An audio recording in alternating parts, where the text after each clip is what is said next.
There are a lot of important music theory concepts that one can learn if they are trying to become a musician or learn the guitar or the piano or be a better singer or songwriter.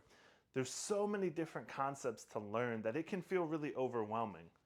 But the reality is, I think there's one very important musical theory concept that if you can understand how it works, how to apply it to your instrument and your songwriting, I think it will change everything. And so today's episode is all about diving into the most important concept to understand about music.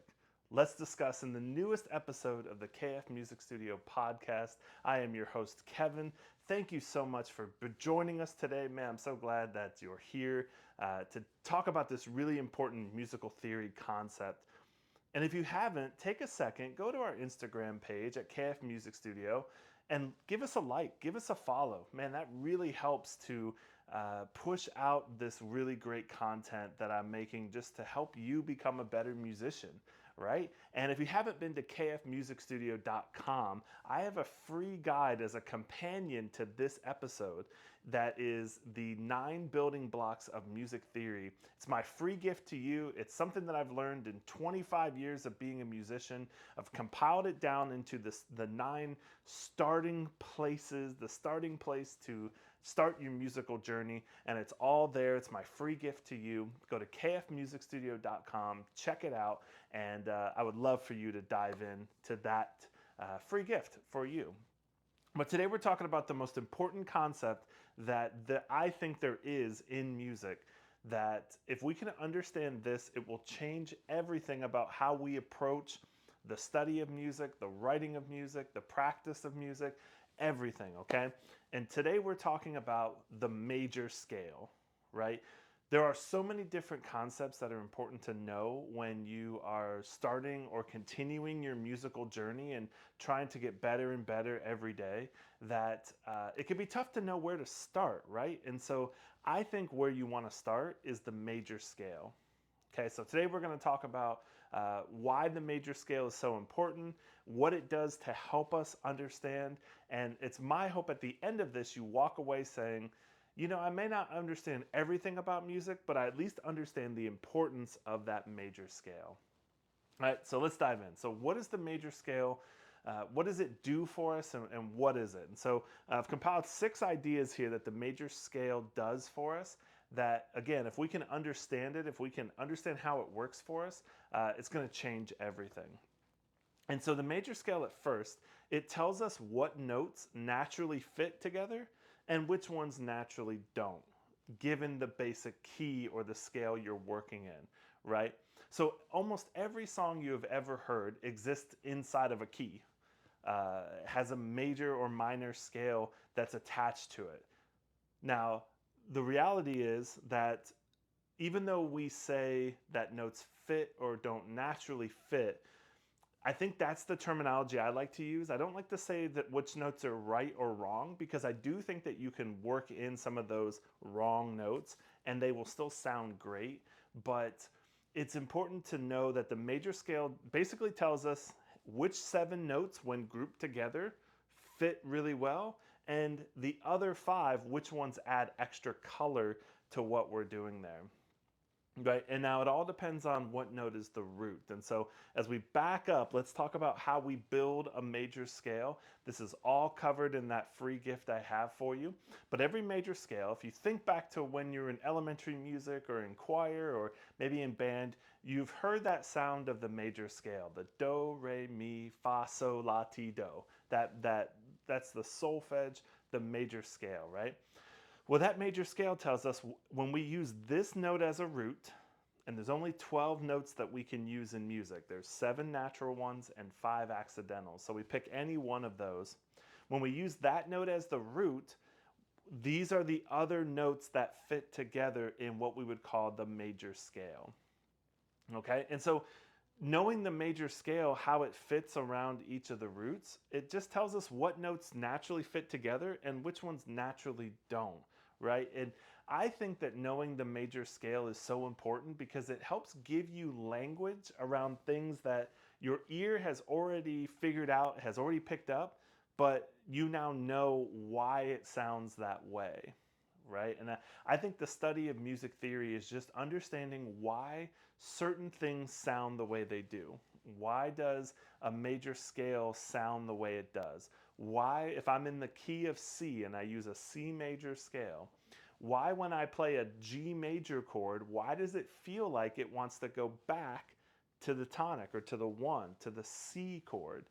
And the reason for that is just the musical theory concept, that concept of a tonic dominant relationship, where the first note of the major scale and the fifth note of the major scale have a very important relationship to each other that we're going to discuss a little bit later. But the most important thing is that understanding the major scale helps us to tell us what notes naturally fit and which notes don't naturally fit. The second thing that the major scale informs us is it tells us what chords or triads fit naturally together and which ones don't naturally occur together.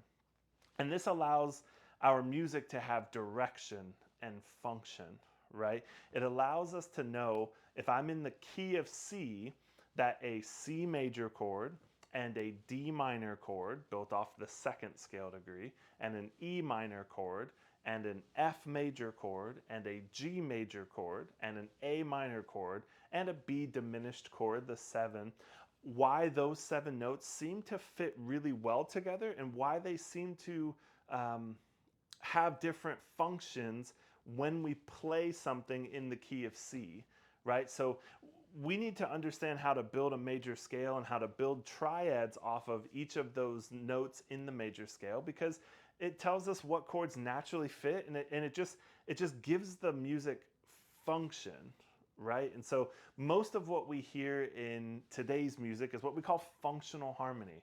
It means it exists as a function. So our 1 chord has a very specific function. Our 5 chord, that dominant chord, in this case in C, the G major, has a very specific function. And all the other chords that are listed in there, the 2, the 3, the 4, the 6, all of those serve as a specific function to either get us to the 1 chord or get us to the 5 chord. And so knowing how to build your major triads inside of a major key is so important, because it just tells us what notes do I start with.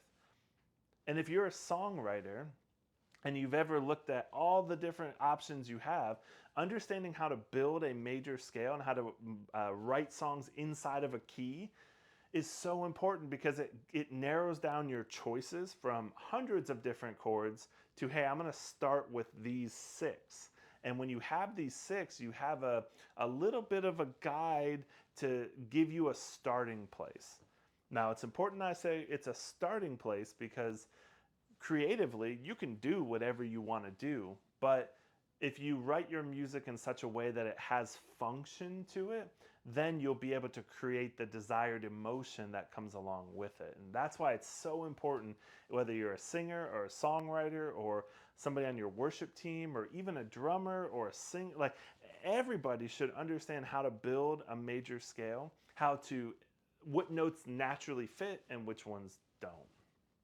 All right. Number 3, understanding the major scale, it tells us what scales we have an option to use as a starting spot for creating melodies and for improvisation, writing solos, right? We have to know that in the key of C that there are no sharps or flats. It's C, D, E, F, G, A, B, C.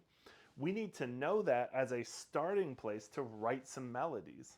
Now, you're going to hear me say a lot throughout this podcast, and you already have, that these are the starting spots, because I don't want you to think of these scales as rules or that this is right and this is wrong, because that's just not how music exists, right? Like, music exists, some of the most beautiful pieces of work I've listened to or I've heard, or the best songs I've heard written, don't always stay in the same key. They maybe borrow a note here or there, or borrow a chord from another key. But if you didn't have the foundation of what our ear is expecting, then you wouldn't be able to appreciate when we borrow something from another scale or another chord. When we use an F minor chord instead of an F major chord in the key of C, like why does that sound the way it does? It's because our ear has been trained to understand music through the context of this major scale. So we have to know the context so that when we do something different, we can appreciate it. And I remember when I was in music school a couple of years ago, I think that was in 2004, 2005. I remember a professor telling me one time that these aren't the ideas of music theory are not rules. They are guidelines, and they give you a frame of reference so that when somebody goes outside of the guidelines and does something a little different, you can appreciate it because you know what was set up and how they subverted our expectations. And so that's why it's so important to know the major scale. It's so important to know how we build them, how we go through the process of figuring out what our scales are that we can use to write melodies, like a major pentatonic scale or a minor pentatonic scale. All of these are covered in my 9 building blocks of music theory. How do we build each of those scales? And so if you've ever wanted to learn that, I created that guide for you, so definitely go check that out.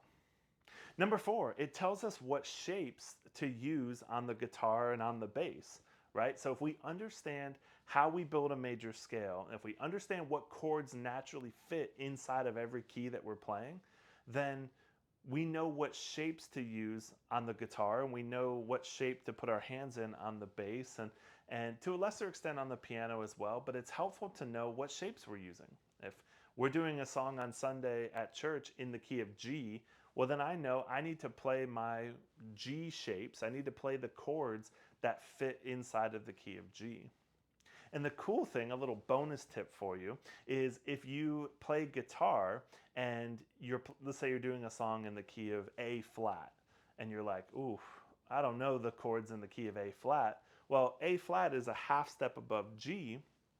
So what you can do is you can play your G shapes, but you can use what's called a capo the first fret, and now you can play those same shapes, and the guitar has done all the transposition work for you, which is super cool. And that's why that was invented, was so that you can play the same shapes but play in different keys.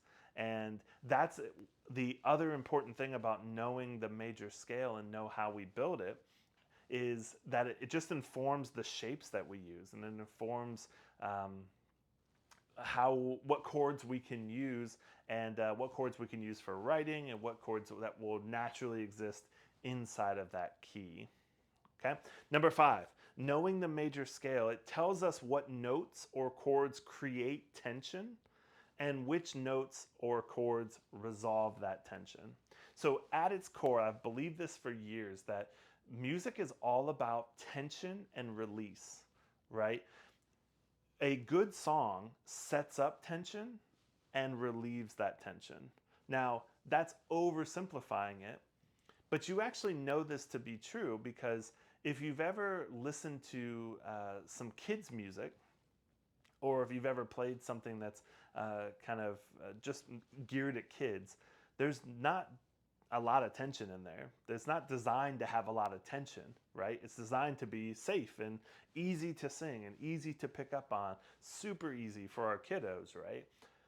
So if you're writing something and you realize, man, everything I write kind of feels like there's no tension to it, just feels like it's kind of elementary, it doesn't feel like it goes anywhere, it's because you maybe have just not set up enough tension and resolved that tension, right? So earlier I talked about the difference between like the tonic and the dominant, the chord built off the first note of the scale and the chord built off of the 5th note of the scale.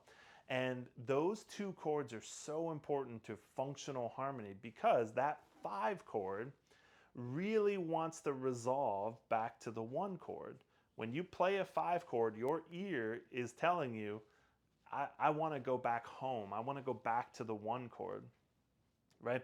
And now, if you're a creative and you're a songwriter and you hear that, you say, wow, the 5 chord wants to go back to 1, but what if I don't want to go back to 1 right away? What if I want to go to a different chord, like a 6 chord, right? If you understand the function of each of the chords in the scales, you can do some really cool things with it. You can set up expectations and then you can subvert those expectations, and that's what makes music interesting. Right. You also know by building the major scale, you know those other five notes that don't naturally fit inside of that key, whatever root you're using. Those notes are really powerful because they stick out like a pop of flavor. I always relate everything to food, obviously, and so knowing that, that's how I think of the other five notes. I think of them as little pops of flavor, right? So analogy I use a lot of times when I teach is like writing a song is kind of like mac and cheese. And stick with me on this one, I'm going somewhere with this. So macaroni and cheese has the basic ingredients, right? It's got macaroni, well, and cheese. Usually you if you make your own cheese sauce, it can be milk and butter and all this thing. You have pasta noodles like your macaroni. But that's like the foundation of how you build that. That would be what we would call the major scale. But what if we added some bacon in on there, or added some breadcrumbs? Oh, I'm getting hungry just thinking about it, right? So if you can add in these little extra flavors, it doesn't change the fact that it's macaroni and cheese. You're just adding in some new pops of flavor. And so that's how I want you to think about the other five notes that are not that don't naturally exist inside the major scale. They allow you to inject a little pop of color. You know, if you're in the key of C and you introduce an A flat chord or an A flat note in your melody, man, it is a pop of color, and it can really give you some intrigue and some interest into the notes that you're writing, the melodies that you're creating, and the chords that you're using. Right? So if you get nothing else from this episode, can I tell you that in your writing, in your playing, understand that music is all about tension and release. So a little exercise you can do is when you're listening to music this week, whether you're listening to Apple Music, or you're listening to the radio, or you're listening in worship at your church, or wherever you're listening to music, I want you to listen for, what does each chord feel like? Does this feel like home? Does it feel like resolution? Or does it feel like we've kind of wandered here and there's some tension in there? And pay attention to those things.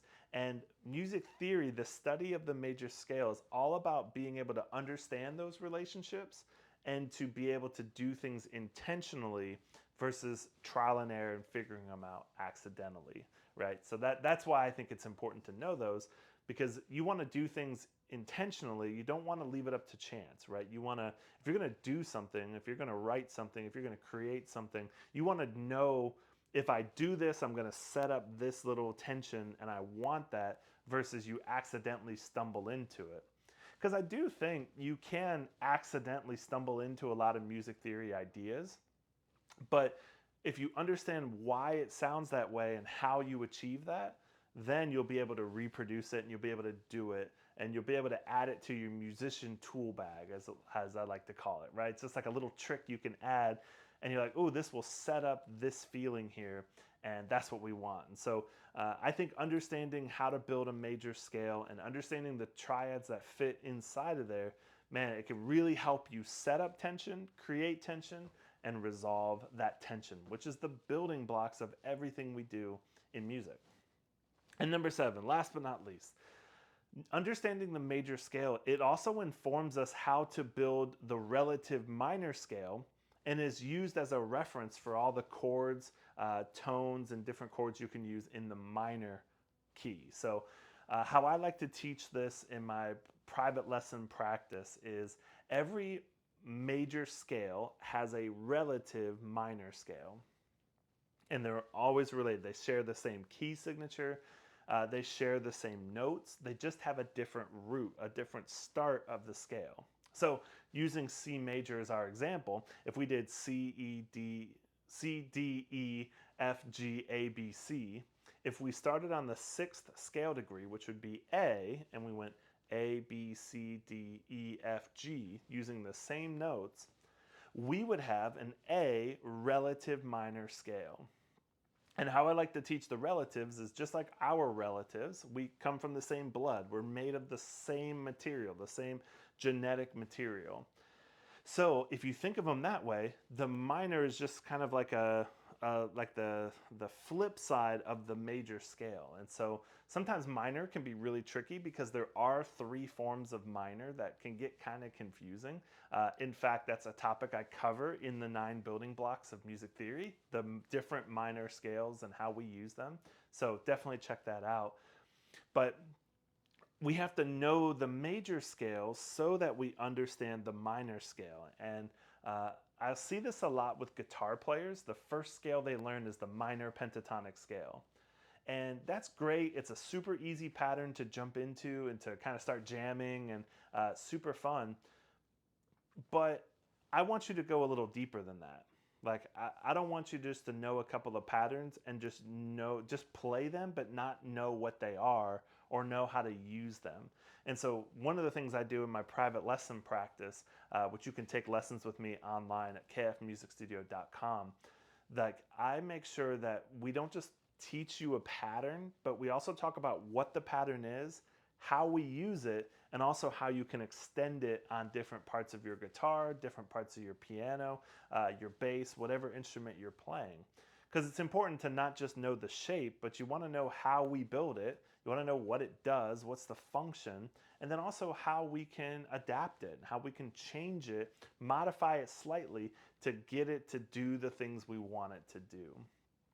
Right? I've told this story before. I don't think I've told it here on the podcast, but one of my first teaching gigs was super fortunate. A friend of mine had a studio, and they were so gracious to allow me to come in and teach. And one of my first students I had been playing guitar for about a year, had been taking lessons, and he knew the A minor pentatonic scale. I'm like, that's awesome. That's so cool. So I'm like, well, cool. So what is the A minor pentatonic scale? Like outside of just the pattern, the rote pattern, like what is it? Like how do we build it? How do I build it in another key? How do I use it? And other than just knowing the pattern, which guitar players love their patterns, we didn't really connect the two.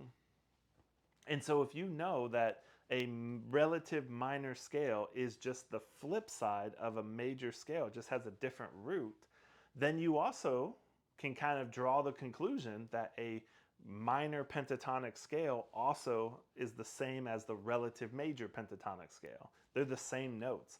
In fact, when you learn the 5 positions of the major pentatonic scale, which I usually teach the major pentatonic first because it's important to know the major scale to get to the pentatonic. So you have to know, well, how do I build a major scale before I understand how to build the major pentatonic? Otherwise, there's a gap. And so if you've ever tried to just learn the pentatonic scales and you found yourself kind of confused and you're like, well, but I don't know, like, I don't know what it is. I just know it's a pattern.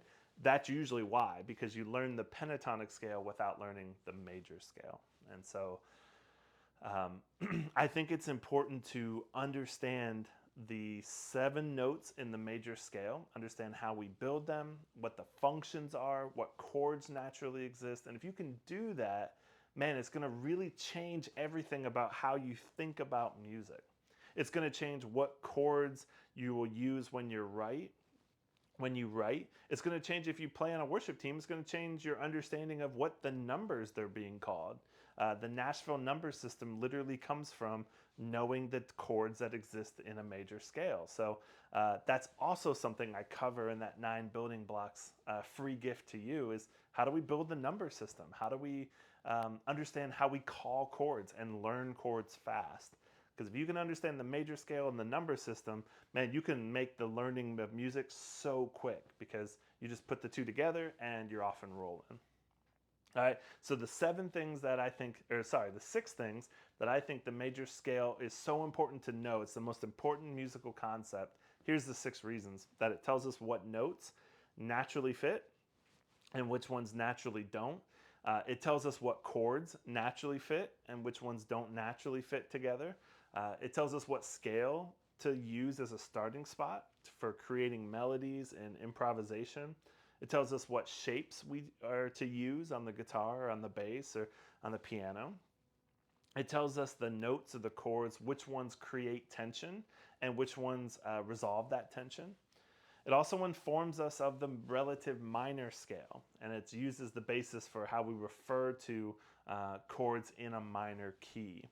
And so that's why it's so important. And can I tell you, learning music is for everyone. I believe that yes, some people are born with a little bit more musical talent, but I don't think that music didn't pass you by. That you can learn music today, right now. Like, I made a free gift just for you because I want everybody to understand music a little bit better, and I want you to enjoy it a little bit better. And all of us should be um, understanding music a little bit more. Whether you're even a musician or not, it's just helpful to know even when you're listening to music. Like, I really like how that sounds. Why does it sound that way? And it's just good to know those things. And so I want to encourage you, if you have been playing for a while, but you haven't really taken the music theory part seriously, and you feel like there's a gap in your knowledge, this is your time to get that building blocks guide I have for you, because I think it will really help you. Not only that, but I would love to invite you to jump in with some lessons with me. I've been teaching for over 20 years, and my goal is to take the things you're already interested in, and I want to help you develop them. I want to help you help guide you to being a more complete musician. And we also get to have a lot of fun along the way, because man, I love what I get to do, and I love helping people just like you achieve their musical goals, because everybody can do it, and today is the day. And so I just want to take a second to thank you for joining us on this episode of the KF Music Studio podcast. It would mean so much to me if you see these clips out, or if you're listening to the full podcast, to send it to a friend, leave me a review. As we're getting this thing up and going, man, every review counts, every look, every like, every share, all of that really makes a difference. And so I'm so grateful that you've spent a little time with us today talking about the major scale. I'm fired up. I want to start playing some scales on my instrument. I love talking about why music sounds the way it does. And so if you haven't jumped into lessons yet, kfmusicstudio.com is the place to go. All of this episode and all of our previous episodes are also there. Easy to find them right there. You can find out some of the other services we also offer through KF Music Studio: workshops, one-day trainings, group classes for homeschool pods, and all of those things. Man, we're doing a lot of cool things over there, and so I would be honored if you would check it out, kfmusicstudio.com. Thank you so much for being here. I am your host, Kevin, and grateful for the time to teach you about the major scale. Now go play it. Now go learn it. Go get that building block PDF for you. Go learn it. Go play it. Go practice it. Go have some fun with it.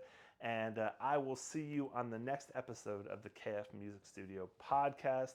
Stay blessed. I hope you have a wonderful day, and I will see you next time.